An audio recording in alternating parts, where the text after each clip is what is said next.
Kisah mualaf selebgram Rusia sudah pakai hijab sebelum peluk Islam. Sosok Ulia, seorang selebgram asal negara Rusia, mencuri perhatian warganet lantaran penampilannya yang berhijab. Karena penampilannya itu, tidak sedikit yang penasaran apakah Ulia seorang muslim dari lahir atau mualaf.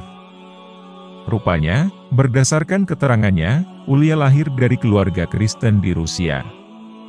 Hanya saja, ia memutuskan untuk menjadi mualaf sebelum menikah.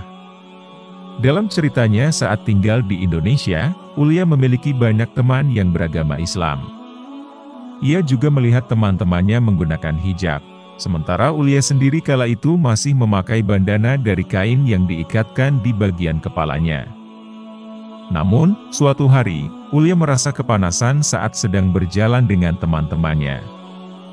Akhirnya, ia meminta temannya memakaikan hijab dari kain bandana di kepalanya itu.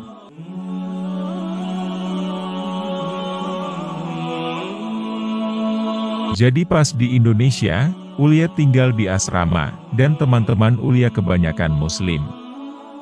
Ulia suka budaya modest, dan pas jalan-jalan sudah pakai hijab, tapi pakainya seperti bandana. Pas jalan-jalan kepanasan, Ulia minta sama temannya dipasangin hijab dan akhirnya pakai. Saat menggunakan hijab itulah Ulia mengaku merasa ada yang berbeda. Ia justru merasa nyaman.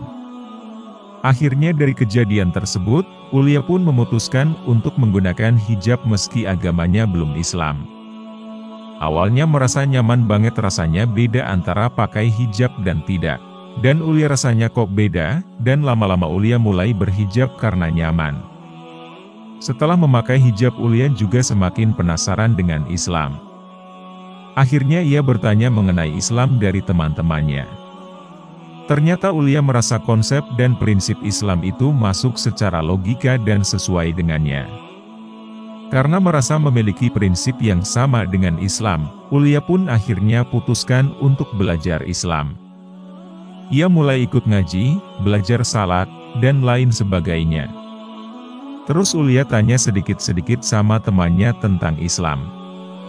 Akhirnya Ulia tahu konsep tentang Yesus dan Nabi Muhammad. Dan Ulia pikir konsep Islam yang logika prinsipnya juga. Dan karena prinsipnya dekat sama Ulia, jadi Ulia belajar ngaji, salat. Hingga akhirnya merasa yakin, Ulia putuskan untuk membaca kalimat syahadat di hadapan teman-temannya itu.